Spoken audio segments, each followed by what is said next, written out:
Hi guys, welcome to another Ask Any Reseller Questions. We normally do this every couple of weeks. Once a week would be a little bit too much, I think. But we've got Damien. Hello. Got the pointing right from DB Resales. How you doing, Damien? Not too bad, thanks. I thought you were going to be joining us from your storage unit. How's the heat? Not in this heat. I spent the morning down there, and it is like an oven. So it's a case of getting down there, getting what I want done in the morning, and then coming back and working from home in the afternoon. Could fry an egg on that, couldn't you? Oh, definitely, yeah. It's just a tin box. It's the sort of, so there's no insulation. So in the summer, it's 30 odd degrees in there, and looking forward to winter. Yeah, it will freeze. We've got Carbo Chris from Cookie in the Haydens. Hi, Chris. Hello, everyone. You had a good day? Yeah, not bad. Although I did spill a drink on myself driving to the parcel drop off, and it looked like I pissed myself when I walked in the. Literally, I opened my bottle and it went, and I'm driving and it just went all over me. But apart from that, it's fine. Never a good move. Don't drink and drive. I know. Well, at least it cooled you down for a bit. And we are expecting Faye and Simon, but I think they're trying to connect. They're sitting in their garden. We kind of got a glimpse of them for a second. And then we just heard Faye going, "It's a black screen." And then they just went. They just disappeared into the ether. And I can sort of see them half in there at the moment, but they're not quite there. So who we got in the chat? Derek was first in. And for the next one, the plan is that I did have said before that we're going to sort of give this out to anyone who sort of wants to present it, really, if they want to take on the organisation of getting 3 other people in or 2. So I think Derek might be doing the next one in a couple of weeks. So look forward to seeing that, Derek. Got Vinny in, Mr. UK Reseller, who's sent us a question. Got Mr. Blobby in as well. How you doing, Mr. Blobby? Neil's in. How you doing? John Morris, Claire Borden, Aaron Tibbett, sorry, Rosie Marsden, Mike Dando, Retro Space Trader, Leanne's in. Hi, Leanne. How you doing? Die Howes, Simon Campbell. And what I thought we talked, obviously you can ask any question. The whole point of this is to ask any reseller question, no matter how ridiculously simple you think it is, or whether it's to do with eBay. But I thought we'd concentrate a little bit on other selling platforms. Now, Faye and Simon are there. Now, do I risk trying to add them in? I'll add them in and see what happens. There we go. Simon's there. How you doing, Simon? Can you hear us? Well, I think he's watching me on YouTube. I can hear a sort of delay.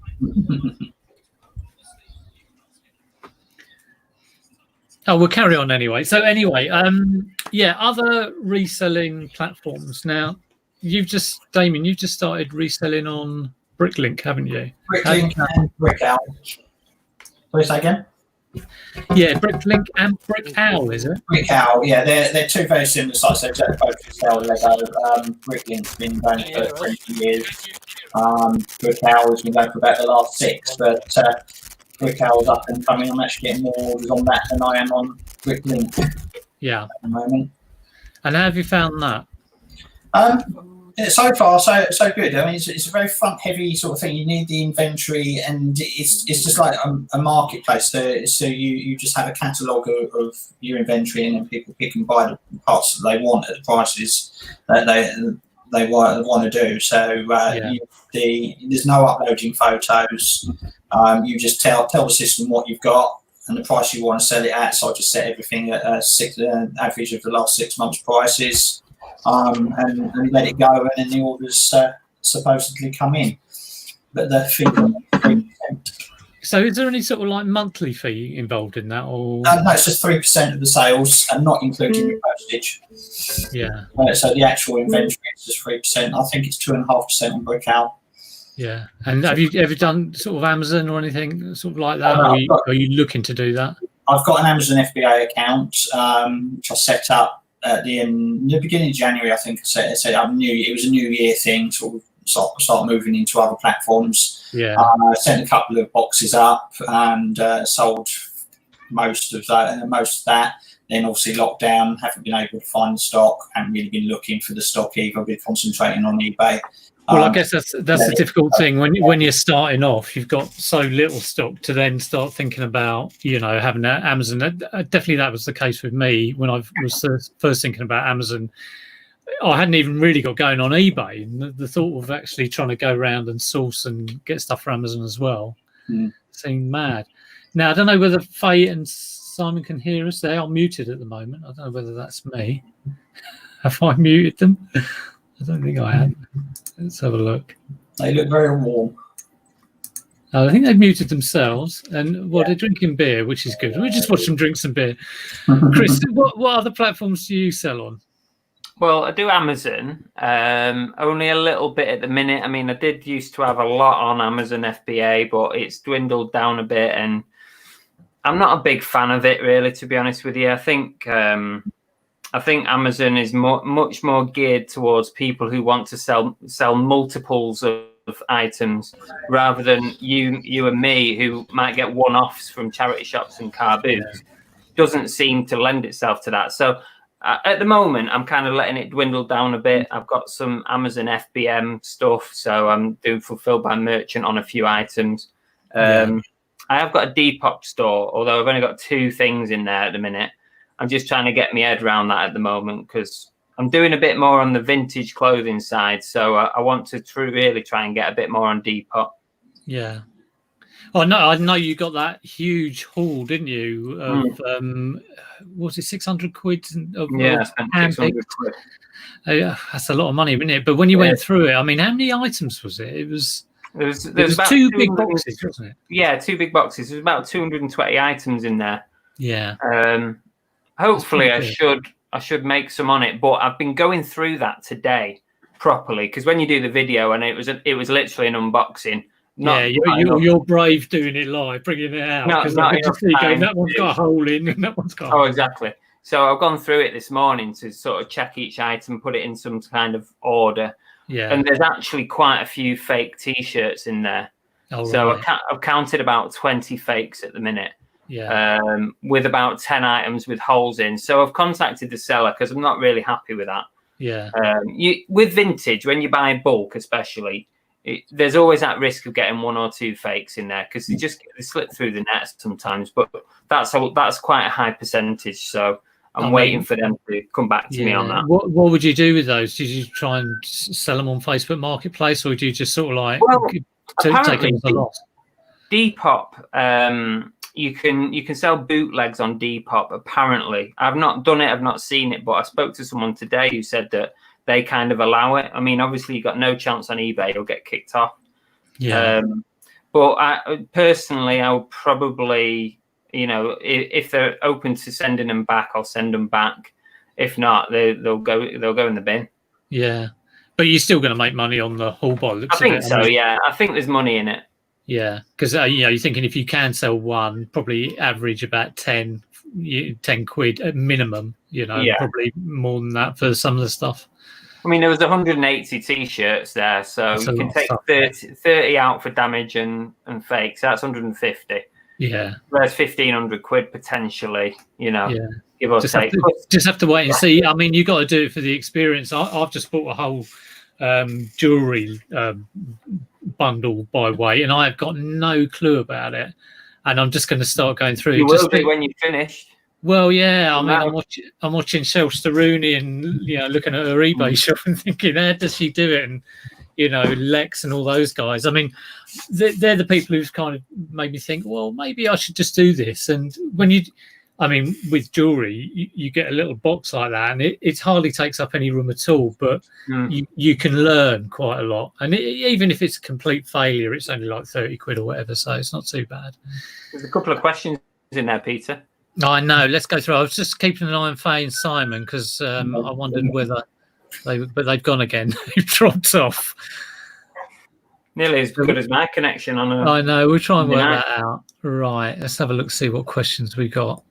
Now, Vinny was asking, who's Mr. GUK reseller, are you down in the southwest? And you are, aren't you? I am now. Yeah. You're originally from up north somewhere, weren't you? Manchester. Yeah. Yeah. Good old Manchester. And when did you move down? Was it about 3-4 months ago, something like that? March. One week before lockdown happened, Yeah. we got here. So yeah. Christ, that must have been. I bet you're glad to get down there and have it all done and dusted. Yeah, it was a bit of a worry really towards the end. We still had major problems with selling because we were selling our house in Manchester, and the buyer was literally stalling because they wanted to finish the purchase once lockdown had finished. Yeah. And I'm like, no, that's not happening. I'm not waiting 4 months because that's 4 months worth of mortgage payments for me and bills and everything. So it's like, in the end, we did it, but it cost me a month's worth of bills. Yeah. Never mind. Right. So Rhubarb has a question. It's kind of tax related, so I'm kind of like loath to give tax advice. But he says, if you're buying and selling for profit, but you're also selling lots of stuff you have had for years, what's the best way to notate for records that you didn't buy it to sell for profit for the HMRC? I mean, I don't know about that. All I do make sure of is that anything I do buy for the purpose of selling that I make a record of, and anything else I sell for personally. So I've just sold some garden furniture that we've had for years, but it's too heavy and we wanted to get rid of it. That just gets sold on a separate eBay account, which is like a personal eBay account. And we don't make any separate record of it. We are just making our selling records for stuff that we buy for the sole purpose of selling for profit. I mean, I don't sell a lot of other personal stuff. It's kind of maybe maximum one a month, if that. But occasionally I do sell something on eBay, but it's just a separate account. I mean, Chris, would you do? I do exactly the same as that. I've got a separate eBay account for personal. I've got a separate PayPal account. And a separate bank account. So it's important to keep it all separate, I think. Yeah. And also, I mean, like you were saying, I used to sell loads of personal stuff, but I don't anymore because what I tend to do is I give it the business. Yeah. And I let the business have it and make some money out of it. Yeah. What about you, Damien? I mean, I know you've only just started, but would you do sort of similar thing? Absolutely the same. Just have separate. Keep it all separate. If you're selling like a lot, if you're regularly selling stuff that's your own, then yeah, definitely have it separate. I don't have a personal eBay account. If I sell anything, I'll either do what Chris does and just give it to the business, or where I use QuickBooks for my accounts, like the payment comes in, I will just mark that as personal. So when it comes out at the end of the year, the transactions are personal and you can put notes on it. But I think any more than that, you'd want to speak to an accountant. How have you? I don't use QuickBooks. I just use Excel. How do you find QuickBooks? Does it change your life in the ease of it will be better when we go on managed payments. Let's put it that way. Okay. The PayPal integration, it was fine up until about February this year. Then this new protocol called Open Banking protocol came out, and PayPal updated it to that. And now it no longer imports the PayPal fees, so you have to do it all manually. So Chris and I have got a bit of a bugbear with that, haven't we? Oh God, we've had bloody nightmares. I think I've heard you talk about QuickBooks, but it's something I'm kind of thinking of doing. I know Apple Core has been promoting QuickBooks because he does work with QuickBooks. I do like it. It's just the issue with PayPal, but that's the only issue of it. It tracks your mileage. You can mark stuff as personal for the business. You can link your bank account to it, your PayPal account to it. So once we go to managed payments, I'll be happy with it again, and it's $7.99 a month. And I've done my tax return for last year already, and it was done. Yeah. I mean, I kind of look at it as, I've been doing this for 3 years. I'm getting to a certain size where you kind of think I should be having it, in terms of turnover wise. I should sort of that stuff should be managed on a system.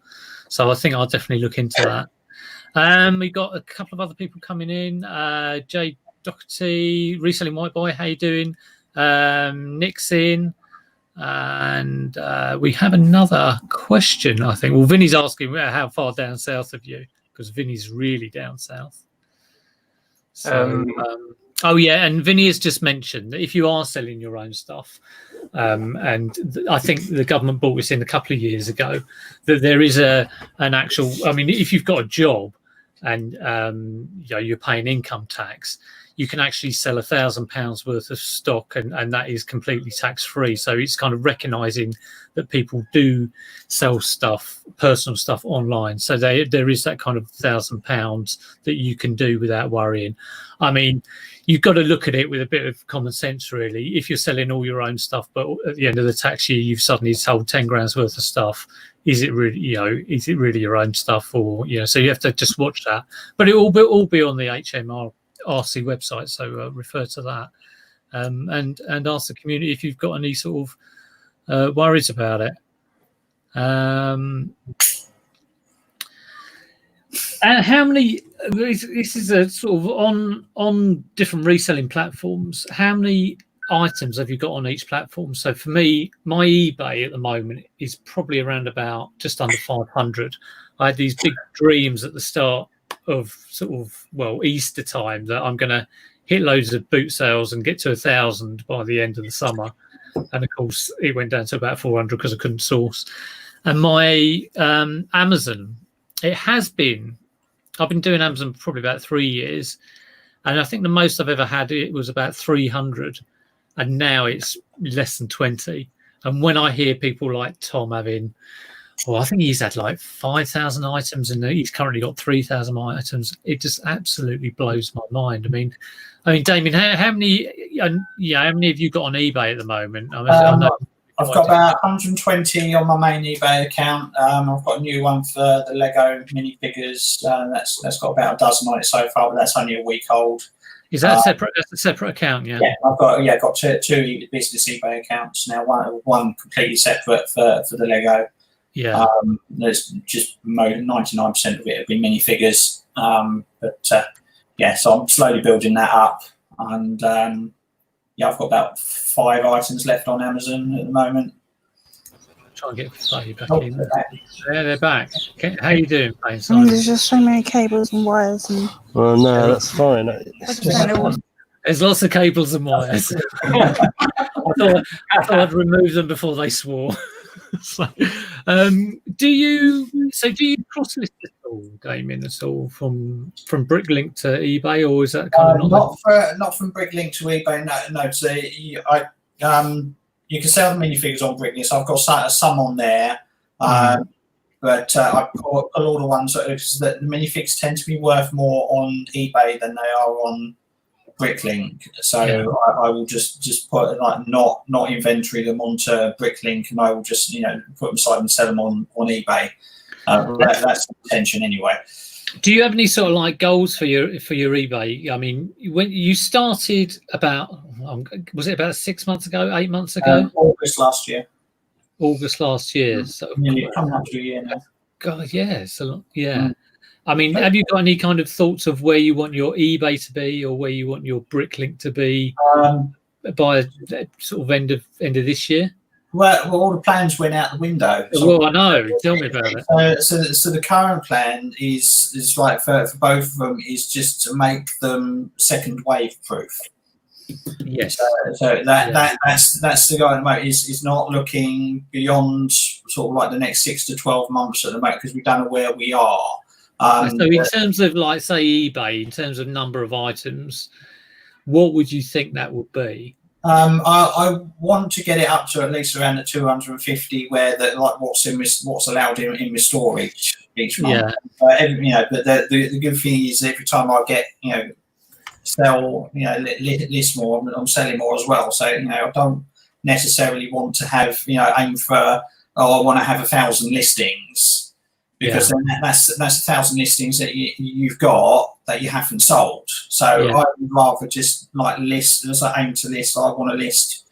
Well, I want an average sale average sale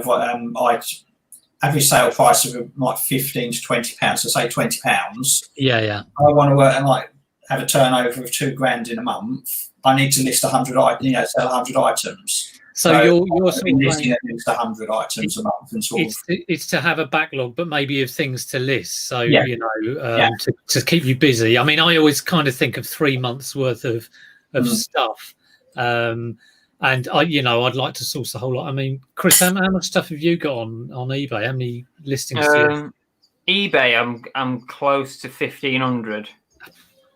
I'm on 1450 or something like that. Yeah. I can't seem to get over that no matter how many I list because of the amount of sales that I'm making. So the sales are kind of equal to the amount that I'm listing at the moment. So I'm kind of hit a feeling.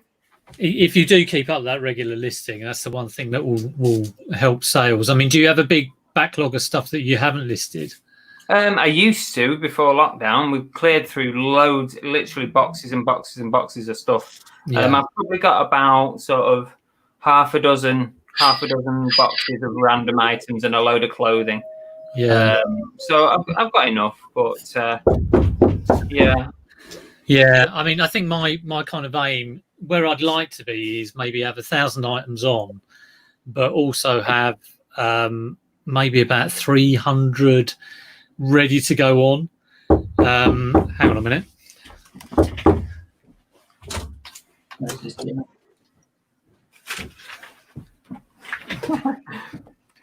This is priorities here. I've got a hamburger. Bloody hell. It's all right, isn't it?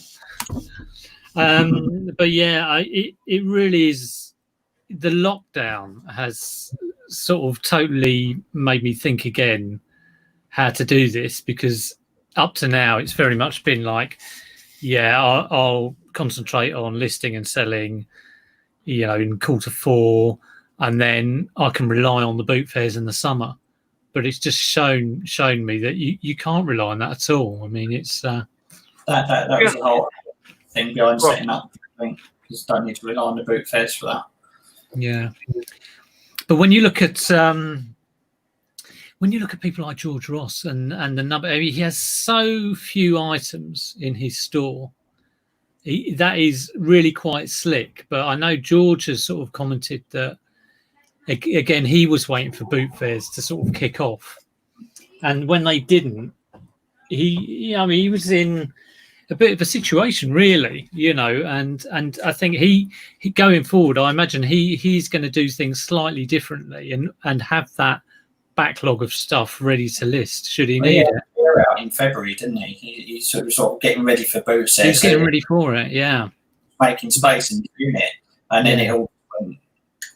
But he does extremely well. I mean, when I look at mine, and I've got 500 items, and they don't all exactly fly off the shelf. There's some of the sort of standard stuff that you're always going to get, and George has got 150, and he really does pick the quality items, doesn't he? It's absolutely amazing the sort of stuff he gets. He's got that speciality, though, hasn't he? He picks out the speciality items that I probably wouldn't.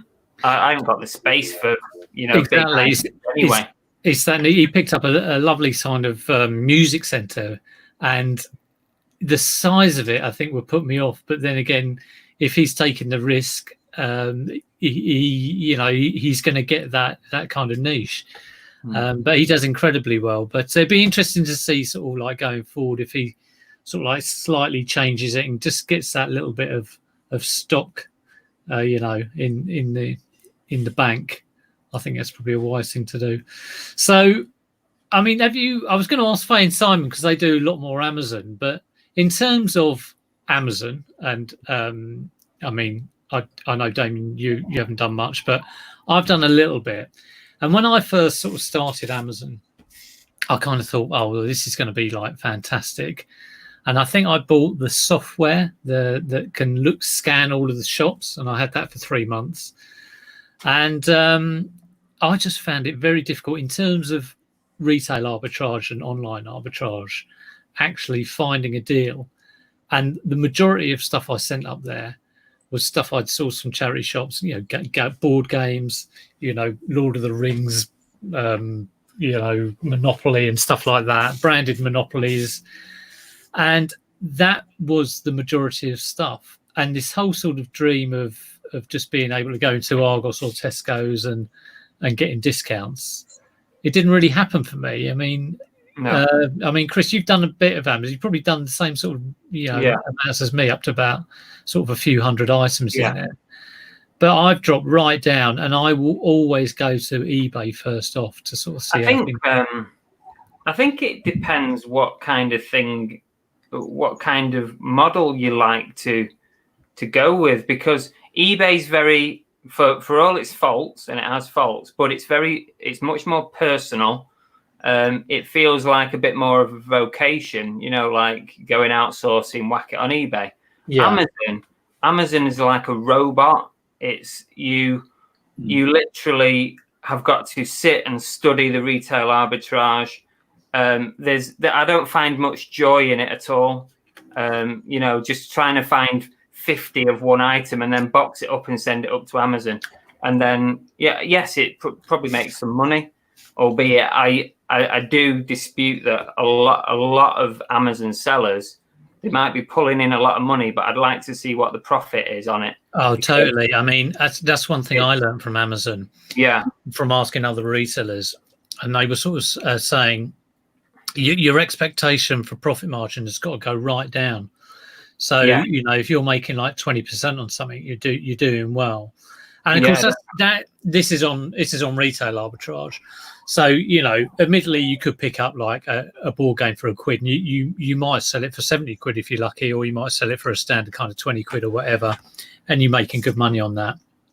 But in terms of retail arbitrage, and I'm sure there's plenty of people who have done it and done it well, but if you're going to Sainsbury's and you found a deal, you can guarantee that like plenty of other people across the country have also found that deal, and they're all rushing to get it on. So there's the thing of, right, okay, do you buy the stuff in bulk and then get it home and try and get it up quickly, or do you think, okay, well, I'm going to hold on to it for 12 months, and then you've got to have space issues, and wait for everyone else who has bought it to sell out.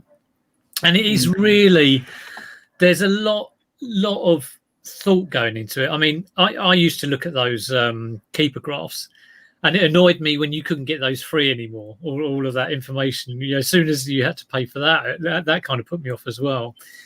But I kind of understood, okay, well, I know what ranks I'm looking for. I know roughly, how much it needs to be discounted. But I still, the joy wasn't there. It was really weird.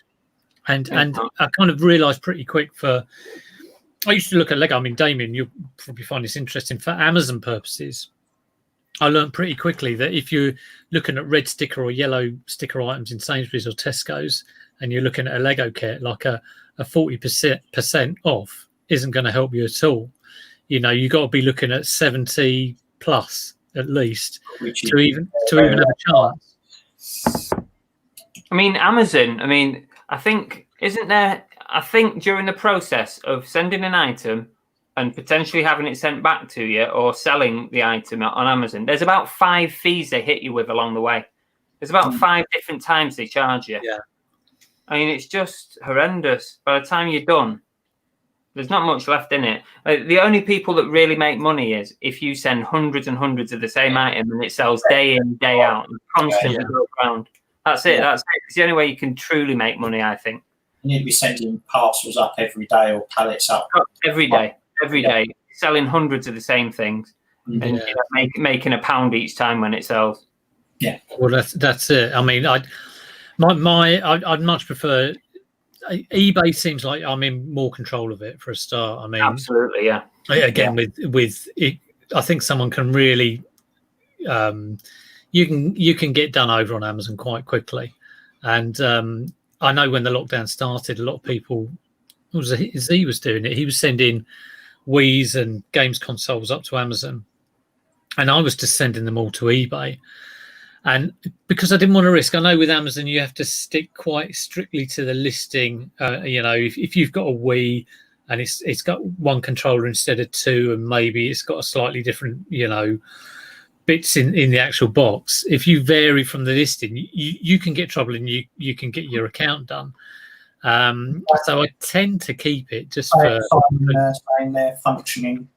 Okay, well I'll try and add them in. Here we go. Cross your fingers. Hello, Faye. Hello. Hello, Simon. Oh, you're Hello. there. Can you hear us? Yeah, we're just slating Amazon. I know. And we were sitting here, and I was like, I really want to get part of this conversation. We're missing it. Well, Simon, big up Amazon, because I know Sorry. you are big. I mean, how many items have you got at Amazon? How long you been doing it? And tell us all about your Amazon experience while I eat this burger. Yeah, go for it.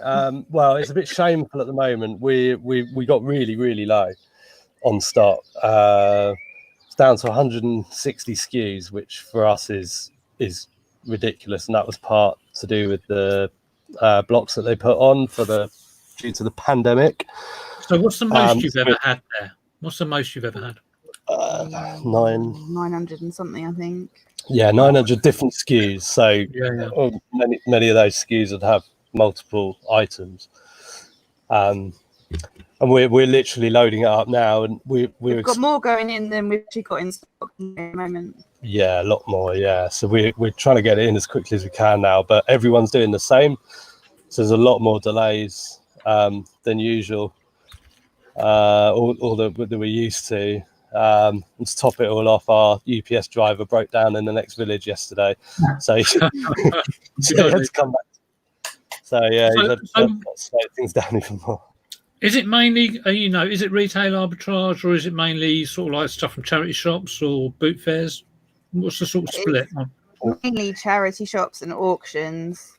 So we do a little bit of RA when we go out and about, but we tend to enjoy, we go to the odd car boot, but we tend to enjoy the charity shops far more, and the auction as well, because the auction's literally 10 minutes from our house. Oh, right. Yeah. We're lucky. Yeah, so we did, during the lockdown, we did a fair bit more online arbitrage than we ever have. Yeah. We don't really, it's not really something we've done, but we did a lot of that, and Faye did really well. We were just buying, don't mind saying it, we were buying puzzles from high street retailers and just sending them into Amazon. So we were, spending between £4 and £12 on puzzles, and then sending them in, and depending what the puzzles were, Gibson's or Ravensburger or I bought those King. I bought Harry Potter ones off Amazon, and then sent them back into Amazon and tripled my price on each one. Blind. Yeah. You have to be a bit careful with that, though, don't you? In terms of flipping back, FBA stock, or is it sort of okay to do that? Well, what we did was Amazon were basically just about to sell out of was it a Ravensburger? Was it the Harry Potter one? Yeah, it wasn't Ravensburger, and it wasn't actually Amazon who was selling it. No, so they were down to something like $7.99. So Faye just bought the last 10 or something, and then we sat on them. Not for very long. No, sat on them and then sent them. No, we didn't send them in because it was so we merchant fulfilled them because we couldn't send them in because of the lockdown. Or the fulfillment center lockdown, yeah. So I mean that was once we did that, but for online arbitrage, we were going to think of any high street retailer that sells toys and games. We were buying it from those guys.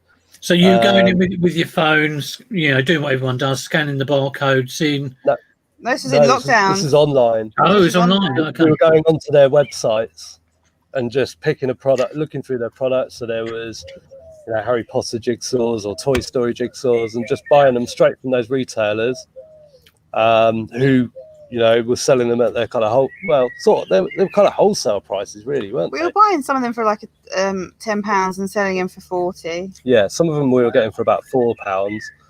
Yeah, so we're buying it. Yeah, as Faye just said, buying them for a 10 and selling them, putting a merchant fulfilled, but everything that we list on Amazon also gets cross-listed automatically to eBay. Oh, okay. So do you use a kind of system for that? Have you got like a software called Joe Lister? Oh, okay. Which most people have heard of and wondered about, and not that many people have sort of looked into it, but or that we've spoken to. But we were buying stuff with the intention to. Not necessarily sell it on Amazon, although we were listing it on Amazon, and then Joe Lister just cross-lists it over. You can choose to sell it at a bit more expensive. It works out all the fees. So you can say if you want less profit, more profit.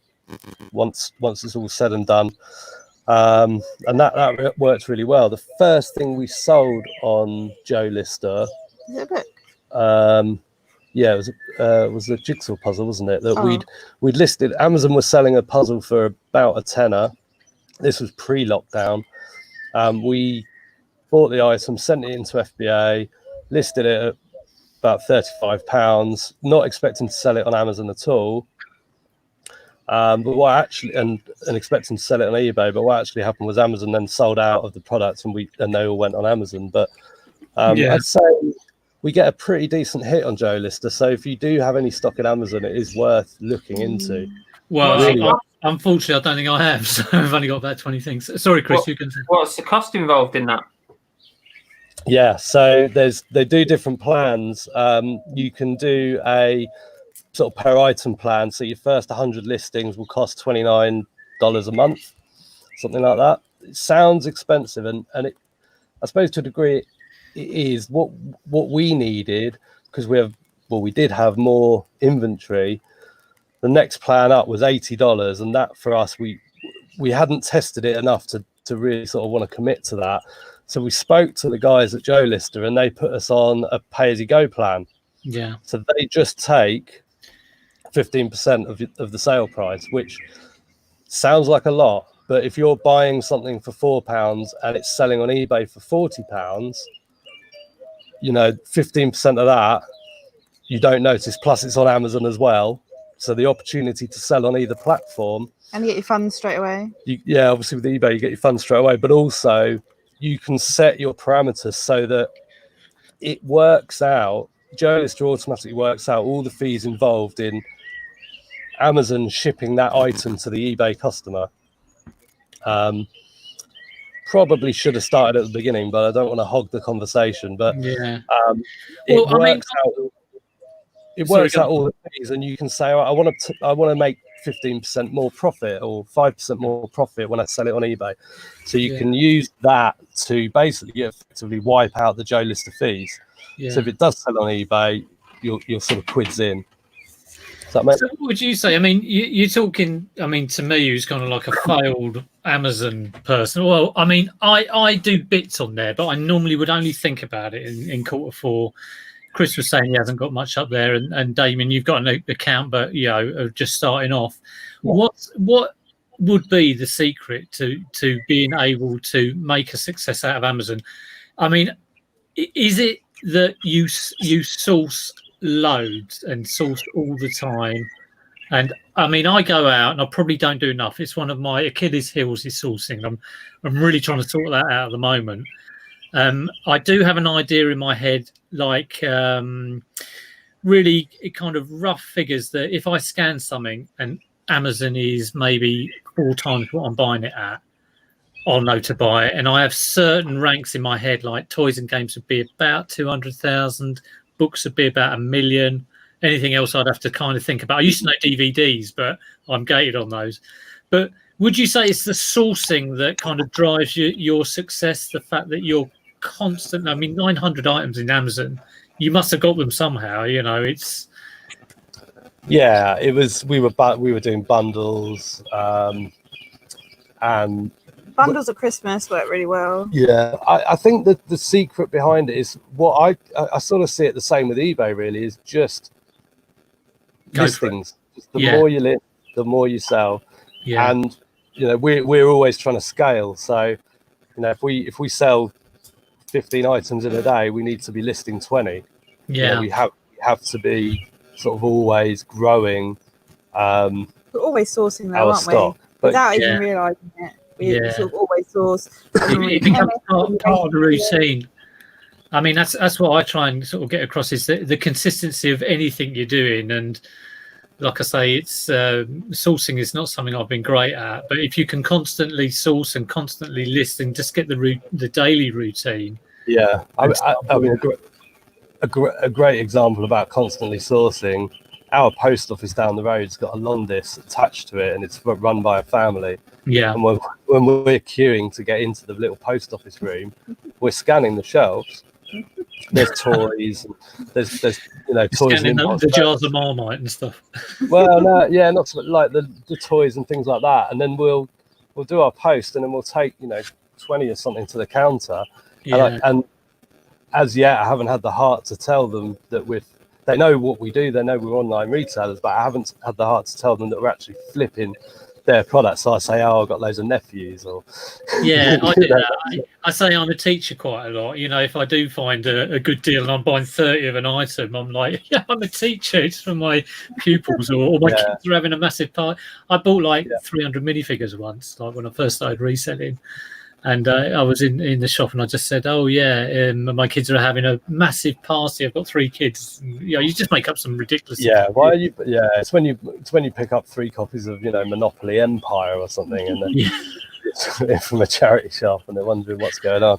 You sort of have to say, well, there might be a piece missing in one of them, so I've got to get all of them to make sure I've got a full set. Yeah, I got asked the other day if we had a game shop, didn't I? Yeah, A charity shop I was in. I bought probably about 30 games. yeah. Last Wednesday on the day they opened, and he was like, "Blimey, have you got a game shop?" And I was like, "Yeah, something like that." So whatever. I think with Amazon the trick is keep sending stock in. Use FBA.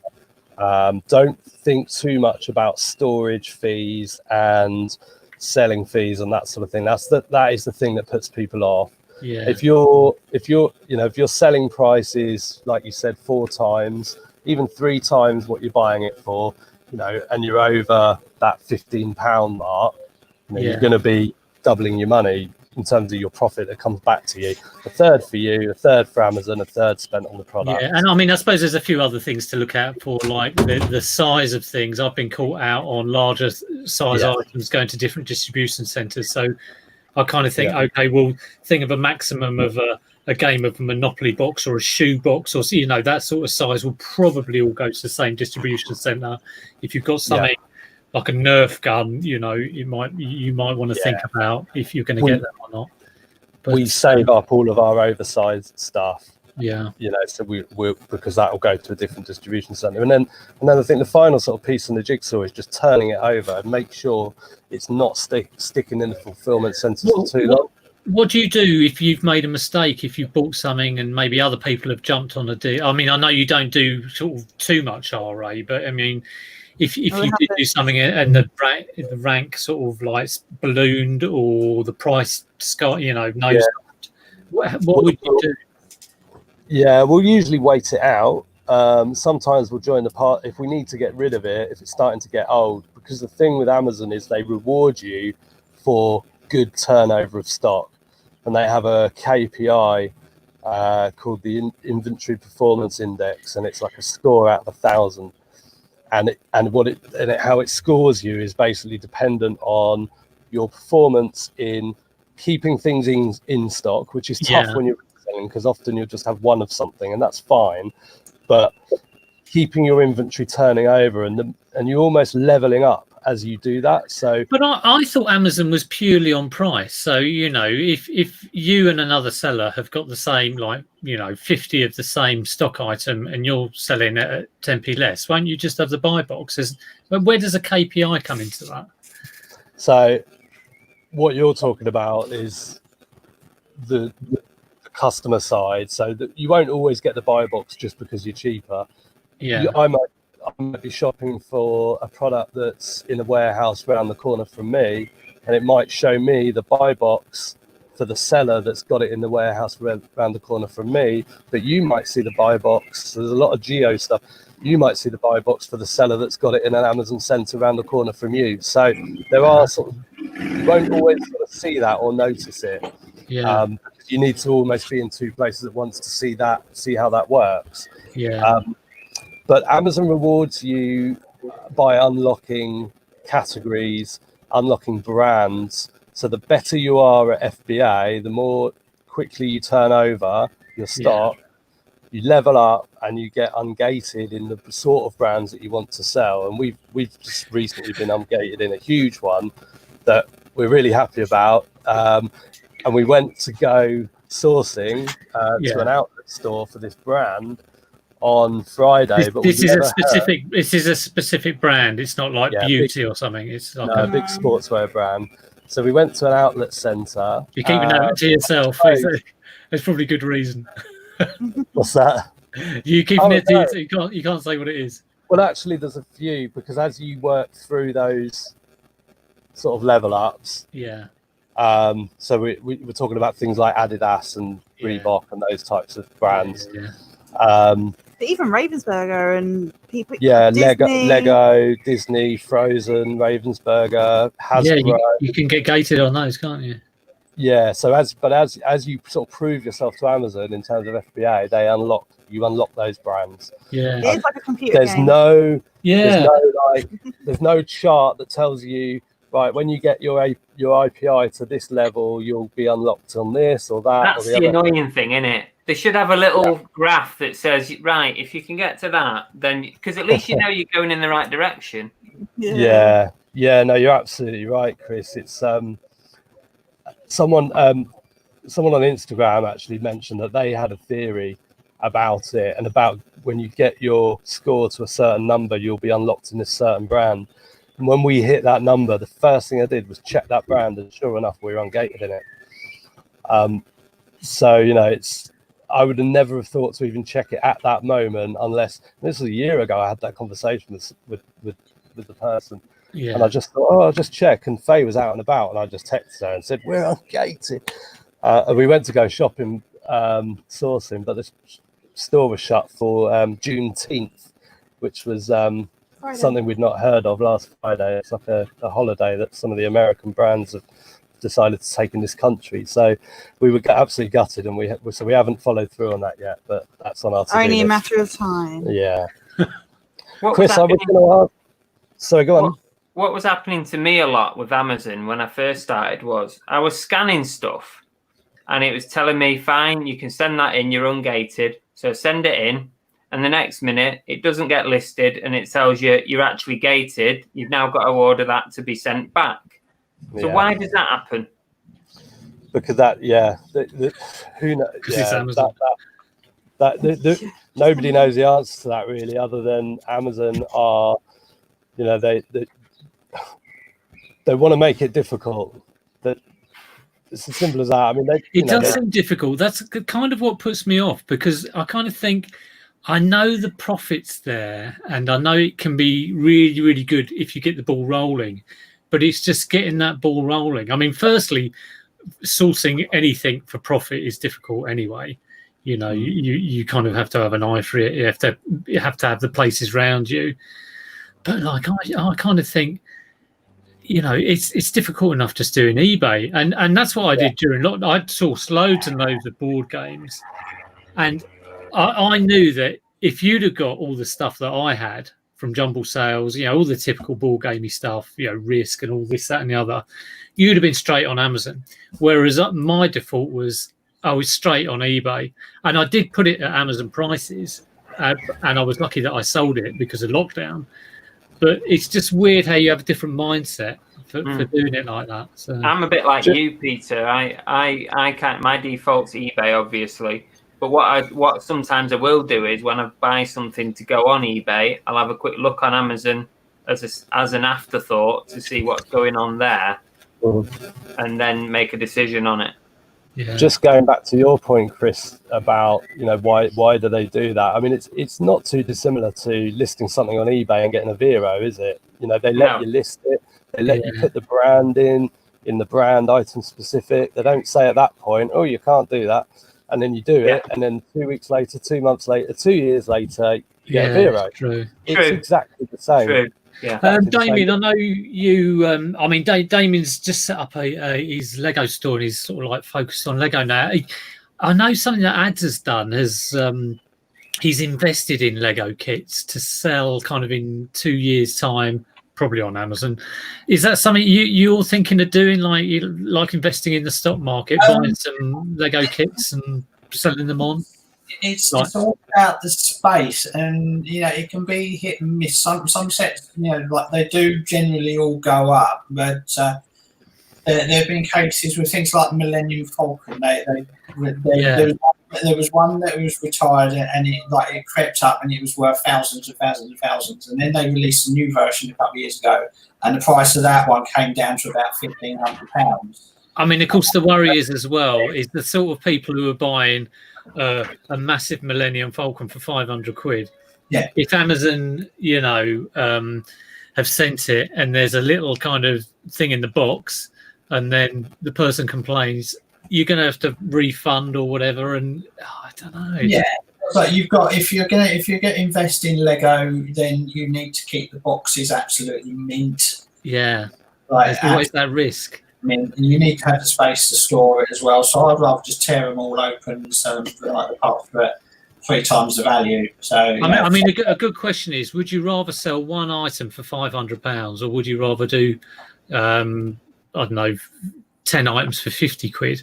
And I think even though it probably is more work if you're talking about eBay packing and sorting out the 10 items for 50 quid, it just splits the risk. You know what I mean? I mean, I love big sales, but there's also always that fear that it's going to go wrong. Yeah, absolutely. I'll do that as well. But I wouldn't want to do 500 sales for £1. That's something I wouldn't want to do. That wouldn't be good. No. So you, I mean, do you think you're going to do, focus on Amazon, Damien? It's maybe. Yeah. I would like to move into that, but if I pick Amazon up again, then that'll be 5 platforms I'm selling on, or 5 accounts. I've got like 2 eBay. I've got Bricklink and Brickout. So not this year because I've got to get that. I've got to get the Bricklink and the Brickout established. Yeah, it'd definitely be interesting to see how that goes. I might just find a few bits that and just put the Amazon account, find something and just sling a few bits up. Well, that sounds like what I'm going to do. If I'm in somewhere and I scan something and I can see, it looks good for Amazon. Yeah, there's a little box that sits in the corner and it just goes in there. But in the meantime, it'll tend to be put on eBay anyway. But it's kind of like an Amazon shelf, in my. I think if you want to put serious effort, you want to put serious effort and make serious money out of Amazon, then you need to put in the hours to do that. And if the same with Bricklink as well, and the same with eBay. So there's only a certain amount of hours in the day. Yeah. So it's like, well, how do you split your time? And I think for the likes of me, Amazon will be fine to have the account, and then sort of like if I come across a good deal, it's like, okay, well, somebody wants to sell me like 100 of this widget, at a good price, and say, well, okay, I'll send them up to Amazon. And I mean, it's weird. I've had the best thing I ever had on Amazon was this downpipe that one of my local garden centres was selling, and I was selling it for like 25 quid on Amazon, and I managed to get it for 4 quid. And I went in there and said, have you got any more of these? And they had like, I don't know how many I bought, probably about 50 of them, but they had them in this sort of store bit in the loft of this. It's really old garden centre, not like a modern one. And I just couldn't believe, I think I sold them all FBM as well, that these things were selling this kind of weird it's a downpipe diverter. And you're thinking, who on earth searches for this? But obviously someone did. And I got some feedback on it saying, I've been looking for this brand for ages, of like a rainpipe downpipe diverter. It's probably been in the garden centre loft for 20 years. Yeah, exactly. That's exactly what it was. All covered in dust. But it is bizarre. Even you can scan stuff, and even if it hasn't got a rank, you can still try and FBM it and sort of like see how it goes. So that's what, if you're getting stuff at enough of a discount, and it's almost worth taking a risk on anything. But that's what we do with books that have got a high rank, isn't it? We keep them here. Yeah. And then if we need a couple of pounds if we buy a big job lot of DVDs or books or something, and the duds are all going off to Music Magpie, then we'll go and delve into our FBM books to see if we need to top it up a bit for the minimum. Do you send a lot of stuff off to like Music Magpie and World of Books and all that all those kind of? No, just if we buy a big. I mean, this last week we bought a lot of DVDs from auction, so as and you couldn't view it. So we had, I don't know, 30 Probably DVDs. do it like 6 times a year. Yeah. If that. Yeah. Just because it's either that or redonate them. But we do redonate a fair bit, but they don't want old books that no one wants to buy. No. Really. You know, I mean, books is so difficult. You know, it's when you see the pennies that like 90% or 95% of books go for. It's such a difficult thing. Especially fiction. Damien, just going back to talking about Lego and FBA and stuff, I would definitely sort of say you could get your heart broken with an amazing Lego set that you send into FBA. The first thing you'd find out about it, if the refund is, you just get an email from Amazon saying it's been refunded. You've got no way to intervene or to reassure, help the customer or whatever it is. Where with all the other platforms that you'd be selling on, you've got that personal relationship. I wouldn't want to send two high value items into sort of Amazon as a one-off. Definitely. I picked up a set of tarot cards earlier in the year, and on eBay they go for about 60-70 quid, but on Amazon they go for about £500, and it was like, well, I could send that into Amazon for £500, and that, get probably like £350 back after fees or whatever, 400, and then get scammed out of it, and I've got no control. I can't fight it. I can't do it. Anything. If only you had some way of telling the future as to whether that would happen. Yeah. So I put it on my eBay, and I went for 60 quid. Yeah, it is a tricky one, and deciding whether to take the risk and go for it, or there's always a bit of a fear there. And I suppose you just got to look at could you swallow the loss? I mean, it's tricky. I mean, certainly with the Wii's and all the gaming stuff I was doing, I thought, well, I could get £100 or I can get £60 on eBay, but I don't want to do £100 and then have it risk of not, because it's not like I've got 20 Wii's. I think I had about 4. So in terms of those numbers, I really didn't want to sort of bother with Amazon. And then, of course, I knew that it was all being caused by, it was a spike due to lockdown. So the spike was going to be over. And so I'd rather have the control of the eBay stock here. So, I mean, Faye, Simon, how do you decide to not do Amazon then and just go, okay, it's going to be an eBay sale? Just quickly, because I know Peter. We do have quite a few fails, and they end up on my pile. The pile's pretty big at the moment. And that's before they've even gone anywhere. That's when they're at home and you're, analysing. Yeah, we've brought them home from wherever we sourced them from, and there might be a slight tear in the packaging, or it might be a different version to what we've scanned it at, and it's come up in the shop. That always happens. I can scan it in the shop, and I think it's one thing. You get home, look at it on the desktop. Hang on, it's something else. It's weird. Yeah. Take an example of a book. You buy a book and it looks great, and you get it home and you scan it on Amazon, and it's ranked 4 million or something. Which, to anyone that doesn't know, that's a slow seller. Doesn't mean it's not going to sell, but it's not selling every day or even every week. Yeah. What we quite often will do is just go, okay, well, we'll put it on Amazon for 20 quid. Seller fulfilled, so merchant fulfilled, MF. Yeah. And then just let Joe Lister take it across to eBay. It brings through all the details. So you don't have to take the pictures, you don't have to write the description, the item title, you don't have to do anything, item specifics, nothing at all. Yeah. And then it will just go on eBay. So the idea would be, right, well, we should put it on eBay then. Well, to save Faye the trouble, we'll just stick it on Amazon, merchant fulfilled, list it at 20 quid or whatever price we sort of think, and then it just goes on the bookshelf, gets cross-listed automatically, and then quite often they'll then sell on eBay because they're more niche. Yeah. eBay is a bit more niche-y, isn't it? And then we're kind of like, okay, well, we paid 15% for the privilege, but it was worth. There was always the chance, yeah. It was worth the chance. We didn't have to create the listing, and 15%. It would cost money taking it back to the shop, depending where we got it from. Yeah. Well, yeah, we wouldn't take. Well, I mean, a sold is a sold, isn't it? So once it's sold, you forget about it and move on to the next thing, and it's money back in the business. So yeah. Yeah, just move on after everything, every time. Just don't think about it too much. Do it, move on. That's what we do. Yeah, just go again. Just keep going. Right, it is 8:30. I better wrap up because Peter Ray is going live at 8:30. I do not want to run into him. So thanks ever so much to Damien, DB Resells. Obviously, check out the channel. I put all the links below. Thank you, Chris from Cooking Hayden. Oh, I've got that wrong. Got that point wrong. Thanks for your input. A great chat about Amazon. And Faye and Simon, thank you so much. Do check out Faye and Simon's channel. They are.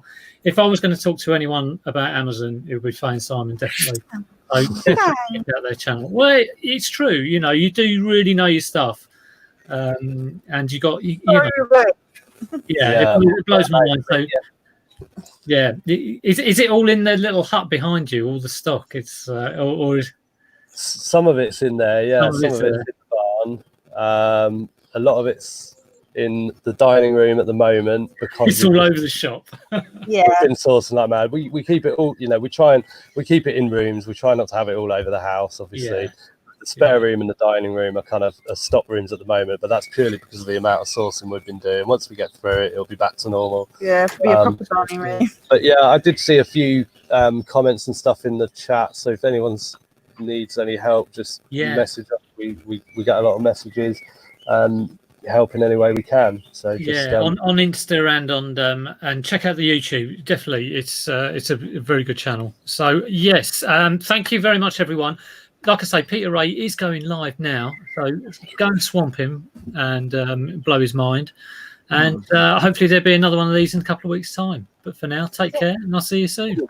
Speak to you soon. Bye, everyone.